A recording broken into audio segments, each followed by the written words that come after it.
ভাই, আমি কোনো সাংবাদিক না, আমি কোনো জার্নালিস্টও না, আবার কোনো গণকও না। কিন্তু একটা কথা স্পষ্ট বলে দিতে চাই, এবং আমি এটা চ্যালেঞ্জ দিয়ে বলতে পারি যে এই যে গতকালকে যে বিমান দুর্ঘটনা, যে স্কুলের উপরে ছাত্র হতাহত নিহত মাইলস্টোন কলেজে, এই বিমান দুর্ঘটনার সাথে ভারত 100% জড়িত। কিভাবে জড়িত? বাংলাদেশের সেনাবাহিনীতে কিভাবে অফিসাররা ভারতের অফিসার চাকরি করে, নৌবাহিনীতে কিভাবে চাকরি করে, বিমান বাহিনীতে কিভাবে ভারতীয় নাগরিক এখানে এসে চাকরি করে, আপনারা এটা খুঁজে বের করতে পারেন না? ইউনূস সরকার একাই সব কিছু করে দেবে? 300 মানুষ কি ঘোড়ার ঘাস কাটতে আছে?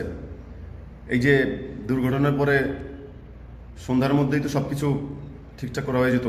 স্কুলের যে ধ্বংসাবশেষ পরিষ্কার, অথবা ওটা থাকুক, ছাত্রদের যে লাশ হাসপাতালে নেওয়া বা ওইখান থেকে যে রেস্কিউ করা, টিমরা সব কিছু করতে পারতো। কিন্তু ওইখানে কেন তো দেরি হইলো? রাত 3টার সময় অ্যাম্বুলেন্সে কি নিয়ে যাওয়া হয় এখানে? ছাত্ররা সেটা আটকাতে চাইলো, কিন্তু আপনারা সেটা আটকাতে দিলেন না, আপনারা নিয়েই গেলেন। আপনারা চাইছেন কি লাশ গুম করবেন, রাশের রাজনীতি করবেন দেশে? এটা ভবিষ্যতে আর পারবেন না। কারণ মাইলস্টোন স্কুল একটা ছোটোখাটো স্কুল নয়, বুঝছেন? উত্তরাতে ওইখানে সিসিটিভি ক্যামেরা আছে। ওইখানে সিসিটিভি ক্যামেরার ওই দিনের ফুটেজ চেক করতে হবে, এবং কতজন শিক্ষার্থী ওই স্কুলের মধ্যে ওই সময় উপস্থিত ছিল, এবং খাতায় কতজনের লিস্ট আছে যে ওই দিনের ক্লাস করছে, বা তাদের ওইখানে বায়োমেট্রিক সিস্টেম আছে ডিজিটাল, ওইখানে কতজনের উপস্থিতি আছে। এগুলো আমরা দেশবাসী সবাই চাই, দেখতে চাই। এখানে লাশ গুম করে বা গোপন করে কোনো কিছু তথ্য গোপন করতে পারবেন না, এটা আপনাদেরকে সতর্ক করতে চাই।